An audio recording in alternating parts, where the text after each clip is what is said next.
اعوذ باللہ من الشیطان الرجیم بسم اللہ الرحمن الرحیم فالذین آمنوا به وعزروه ونصروه واتبعوا النور الذي انزل معه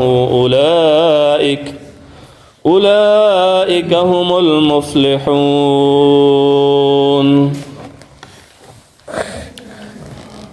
فالذین آمنوا به، بس وہ لوگ جو آپ پر ایمان لائے، وعزروہ، اور آپ کی تعظیم و تکریم کی اور حمایت کی، ونصروہ، اور آپ کی مدد کی، واتبعوا النور الذی انزل معہ، اور اس نور کی پیروی کی کہ جو آپ کے ساتھ اتارا گیا، اولئک هم المفلحون، یہی لوگ دنیا اور آخرت کی فلاح پانے والے ہیں۔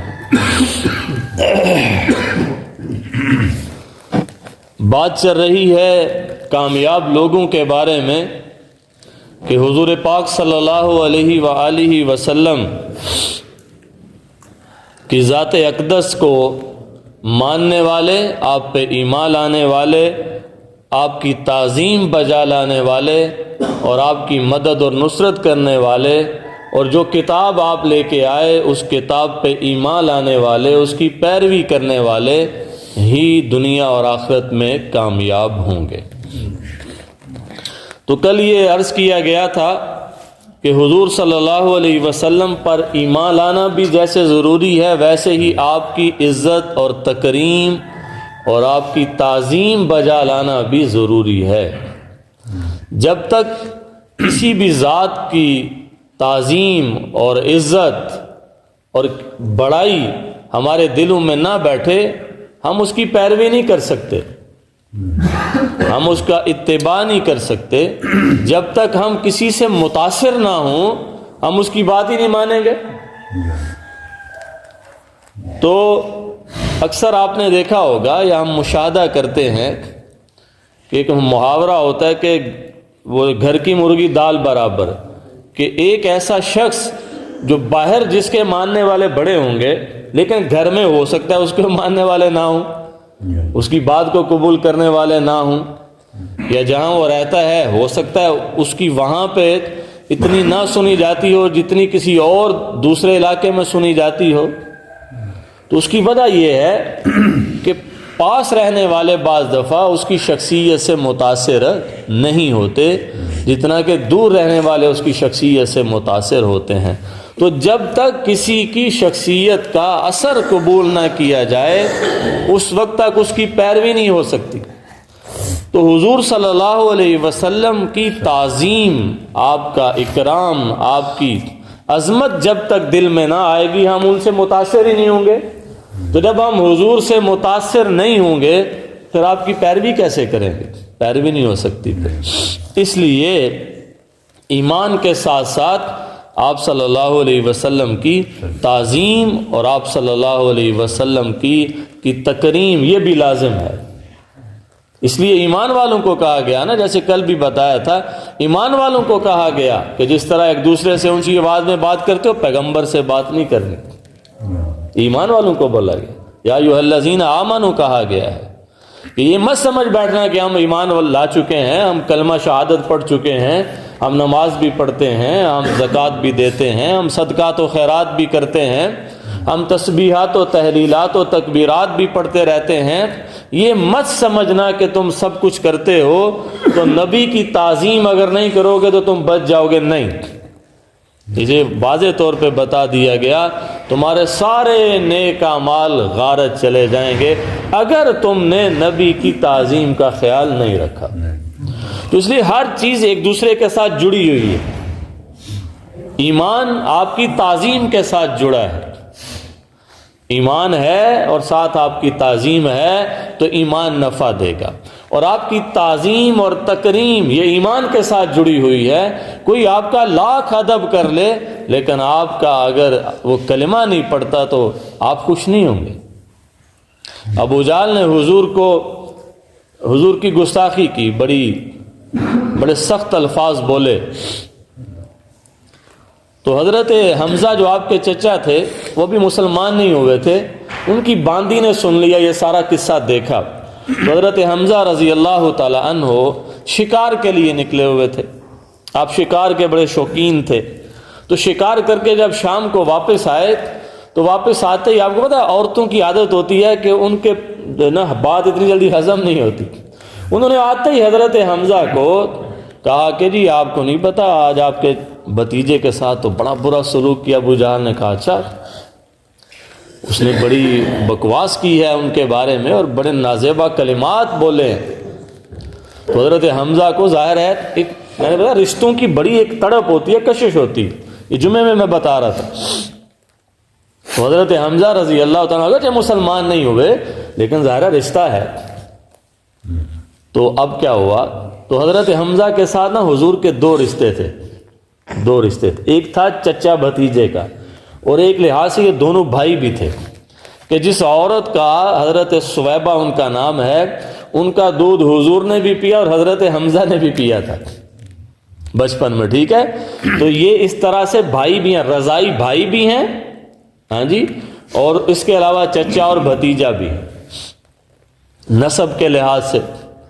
تو حضرت حمزہ رضی اللہ تعالی عنہ ان کو بڑا غصہ آیا اور وہ جو کمان تھی نا جس سے شکار کرتے ہیں، تیر چلاتے ہیں، وہ کمان ہی پکڑی اور سیدھا ابو جہل کے پاس چلے گئے اور جا کے ابو جہل کے سر کے اندر اتنی زور سے کمان ماری کہ اس کا سر پھٹ گیا۔ اب جب اس کا سر پھوڑا تو پھر کہا تم ہوتے کون ہو میرے بھتیجے کے ساتھ نازیبا جو ہے وہ گفتگو کرنے والے، تو یہ بدلہ لے کے نا واپس آئے، واپس اب حضور کے پاس آئے اور کہا بھتیجے میں نے تمہارا بدلہ لے لیا ہے، اب خوش ہو جاؤ، ہاں جی خوش ہو جاؤ، میں نے تمہارا انتقام ابو جہل سے لے لیا ہے۔ تو میرے پیغمبر تو پھر آپ کی تو سوچ ہی الگ تھی، آپ کی تو ہر شان ہی الگ تھی۔ میرے نبی نے فرمایا چچا میں اس بات سے خوش نہیں ہوں گا، مجھے اصل خوشی اس بات سے ہوگی کہ آپ مسلمان ہو جائیں، یہ خوشی ہے۔ تو آپ دیکھیں تکریم ہے، تعظیم ہے، دکھ ہے، درد ہے اپنے بھتیجے کا، لیکن بھتیجے کا دکھ ہے، محمد رسول اللہ کا دکھ نہیں کہ پیغمبر کے طور پہ آپ کو نہیں مانا۔ یہ دکھ ہے کہ میرے خون کے ساتھ اس طرح کیا ہے۔ تو میرے نبی نے فرمایا چچا میں اس بات سے خوش نہیں ہوں گا کہ آپ نے میرا انتقام لے لیا ہے، میں تو تب خوش ہوں گا کہ جب آپ مسلمان ہو جائیں۔ تو بعض موقع ہوتے ہیں بات بڑا دل پہ اثر کرتی ہے، ہاں جی کوئی موقع ہوتا ہے تو جناب وہ موقع تھا، لیکن حضرت حمزہ پہلے نہیں مان رہے آپ کو، رسول نہیں مان رہے، لیکن یہ موقع ایسا بن گیا کہ حضور کی اس بات کا حضرت حمزہ پہ اثر ہوا۔ کہا اچھا اگر آپ میرے مسلمان ہونے پہ خوش ہوتے ہیں تو بڑھائیں ہاتھ، میں کلمہ پڑھتا ہوں۔ تو اب یہ دیکھیں تعظیم اور تکریم تھی، لیکن میرے نبی کہہ رہے ہیں کہ میرے لیے یہ کافی نہیں ہے، مجھے خوش کرنا ہے تو مسلمان ہو جائیں۔ تو چیزیں جڑی ہوئی ہیں، آپ پر ایمان ہے، تعظیم نہیں ہے، ایمان لانے کا کوئی فائدہ نہیں۔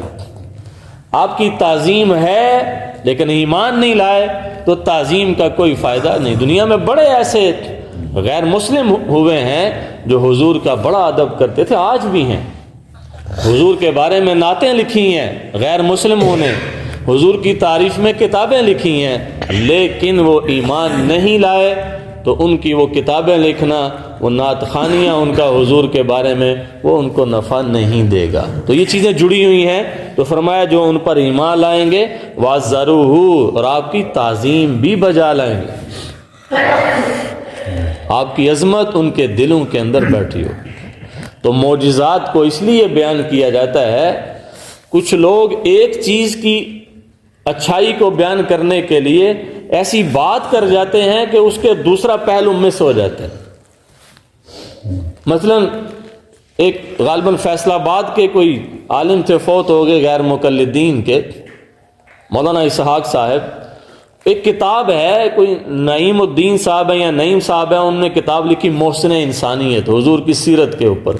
اب وہ اس کتاب کے بارے میں بتا رہے ہیں اپنے ایک کلپ کے اندر کہ یہ کتاب پڑھنی چاہیے، یہ کتاب بڑی مفید ہے، ورنہ تو لوگوں نے جو کتابیں آج سے پہلے لکھی گئی ہیں سیرت کے اوپر، وہ تو بس ان کے اندر معجزات کا ذکر ہے اور کہانیوں کا ذکر ہے۔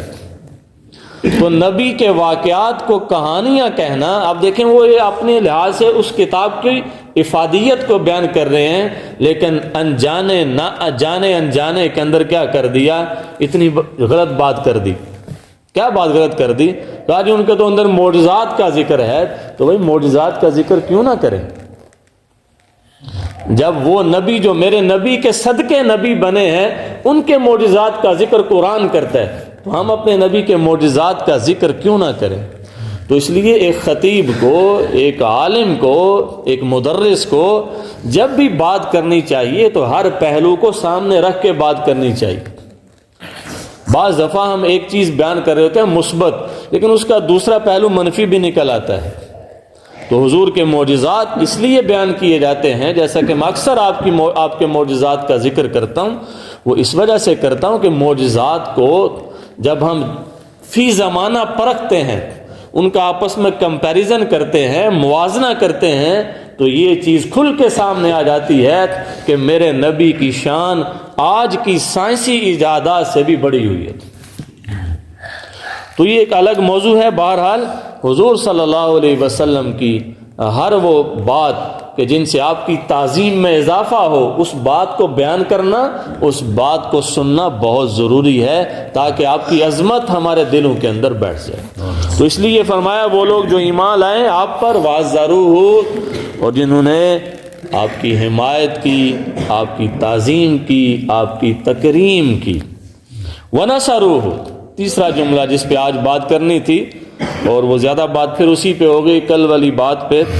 بس آپ دیکھ لیں کہ حضور کی بات ہے تو آج کتنے دن ہو گیا میرا دل نہیں کر رہا کہ میں ختم کروں۔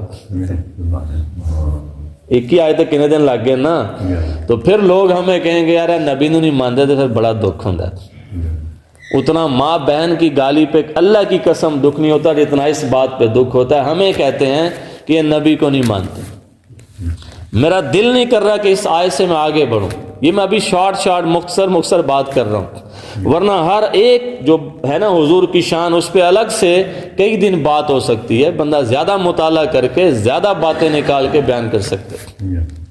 تو دل نہیں کر رہا کہ اب اس سے آگے بڑھا جائے، بس یہی دل ہے کہ جتنی حضور کی باتیں ہیں، حضور کی شانیں ہیں، ان کو کھول کھول کے بیان کیا جائے، تاکہ ہمارے دلوں میں اور زیادہ حضور کا پیار بڑھ جائے، اور زیادہ حضور کی عظمت بیٹھ جائے، اور زیادہ حضور کی محبت ہمارے دلوں کے اندر پیدا ہو جائے۔ اور ظاہر یہ باتیں کرنے سے ہوتی ہے، باتیں سننے سے ہوتی ہے، ایسے نہیں ہوتی۔ یہ تذکرہ کر کے یہ محبت اور عظمت جو ہے اس میں کیا ہوتا ہے، اضافہ ہوتا ہے۔ مجنوں کو دیکھا نا، مجنوں ریت کے اوپر بیٹھا ہوا ہے، اور ریت کے اوپر نا وہ ایسے کرتا ہے، لیلا کا نام لکھتا ہے، اس کو مٹا دیتا ہے، پھر لکھتا ہے، پھر اس کو مٹا دیتا ہے، ایسے لکھے جا رہا ہے، مٹائے جا رہا ہے۔ لیکن ایک شخص آیا، اس نے اب اس کو یہ کرتے ہوئے دیکھا، تو اس نے کہا کہ مجنوں یہ کیا کر رہے ہو؟ وہ کہہ رہے یار لیلا تو میرے پاس نہیں ہے، وہ تو مجھ سے دور ہے، تو میں اس کے نام کے ذریعے اپنے دل کو کیا کروں، بہلا رہا۔ تو ہمارے پیغمبر اگر اپنے روضہ کے اندر آرام فرما رہے ہیں، ہم نے ان کا زمانہ نہیں پایا، ان کا نام اور ان کا ذکر تو ہمارے پاس ہے نا دل بہلانے کے لیے، ان کی یاد تو ہے نا، ان کی یاد ظاہر ہے۔ اور یاد تیری ہے سانس جیسی، جو یہ نہ آئے تو مر نہ جاؤں۔ ہمیں اپنے پیغمبر سے اتنا پیار ہونا چاہیے کہ روزانہ ان کو 20 دفعہ ان کی یاد آنی چاہیے۔ اور جو عاشق صادق ہوتے ہیں ان کو یاد آتی ہے، وہ تو ایک گھڑی بھی جو ہے ان کی یاد سے غافل نہیں ہوتے۔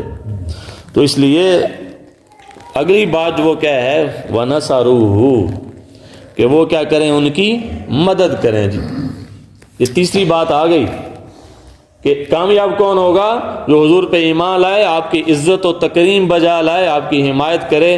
اور تیسری بات ہے کہ ان کی مدد کرے۔ ان کی مدد کیسے ہو سکتی ہے؟ جیسے صحابہ کرام نے کی، جیسے مدینہ والوں نے کی۔ جب پہلی بیعت ہوئی نا، حضور مکہ میں تھے، تو مدینہ کے کچھ لوگ آئے حضور کی خدمت میں، 10-12 لوگ آئے حضور کے پاس، مسلمان ہو گئے. اب یہ 10-12 لوگ واپس چلے گئے. 1 سال آئے، مسلمان ہوئے، اور عقبہ کی گھاٹی کے اندر یہ مسلمان ہوئے، پھر واپس چلے گئے. پھر اگلے سال آئے، اور جب اگلے سال آئے تو 70-72 لوگ آئے حضور سے ملنے. حج کے دن تھے، تو حضور سے ملے، اسی گھاٹی میں حضور سے ملاقات کر مسلمان ہو گئے. اور مسلمان ہوتے ہی ساتھ حضور کو پتہ کیا کہا؟ تو یہ ساڑھے کو لا لو. یہ مکہ والے آپ کی قدر نہیں نہ کر رہے، ہمارے پاس آئے. تو نانکے نا بڑی قدر کر دے رہے، نانکے نو بڑا پیار ہوتا ہے. لیکن دوتر وانجنا نہ شکے نہیں ہوندے، لیکن میرے نبی چونکہ ان میں نقصی کوئی نہیں تھا، وہ دوتر وان بھی بڑے کمال دے سن. ہمارے یہاں مشہور ہے نا کہ دوترے جو ہے بے فائد ہوں. لیکن ہمارے پیغمبر ایسے دوتے تھے، ہاں جی، ایسے نواسے تھے کہ آپ نے، چونکہ ننیال تھا نا آپ کا مدینہ میں، تو ننیال والے آپ سے بڑے، انہوں نے کہا چھوڑیں مکہ کو، آپ ہمارے پاس آئیں، ہم اپنا مال جان آپ کے اوپر قربان کر دیں. مدینہ والوں نے کہا. میرے نبی خوش ہو گئے، انہوں نے کہا چلو پھر اسی تواڈے کو ضرور آواں گے. ہاں جی، تو مکہ میں قدر نہیں کی، اسی وجہ سے کہتے ہیں جہاں آپ کی قدر نہ ہو اس جگہ کو چھوڑ دو. دیکھو یہ سپرائٹ کی بوتل ہے نا، چھوٹی سپرائٹ کی بوتل ہے، تو یہاں سے آپ کو ملے گی 50-60 روپے کی. یہی سپرائٹ کی بوتل آپ بڑے کسی برانڈ کے اوپر چل جائیں، ریسٹورنٹ کے اوپر، تو وہ آپ کو ملے گی 80-90 روپے کی. یہی سپرائٹ کی بوتل آپ ایئرپورٹ سے جا کے خریدے تو شاید یہی آپ کو 150 روپے کی ملے. تو بوتل تو وہی ہے، پانی وہی ہے، لیکن جگہ کے بدلنے سے قیمت بدل جاتی ہے. گلیاں دے وچ دکاناں دی قیمت گھٹ، بڑی بلند جگہ دے قیمت زیادہ. تو مکہ والے جو ہیں انہوں نے حضور کی جب قدر نہیں کی، بہت تھوڑے مسلمان ہوئے، تو مدینہ والوں نے کہا جی آپ آ جائیں، ہمارے پاس آ جائیں، ہمارا مال جان سب کچھ آپ کے لیے حاضر ہے. تو یہ ہے وَنَصَرُوهُ، اور جو ان کی کیا کریں گے؟ مدد کریں گے. تو مدینہ والوں نے حضور کی مدد کی. باقی انشاءاللہ کل پھر اس پہ بات کریں گے کہ 2-4 دیر اور کر لینے آ دیتے. تو نصرت کے جو ہے اس کا کیا مطلب ہے، کیسے آپ کی مدد کرنی ہے، انشاءاللہ کل اس پہ بات کریں گے. اللہ تبارک و تعالی ہمارے دلوں کے اندر حضور کی عظمت کو بڑھائے، آپ کی محبت کو بڑھائے، آپ کے عشق کو بڑھائے، اور اس محبت کو اللہ تعالی ہماری دونوں جہانوں میں نجات کا ذریعہ بنائے.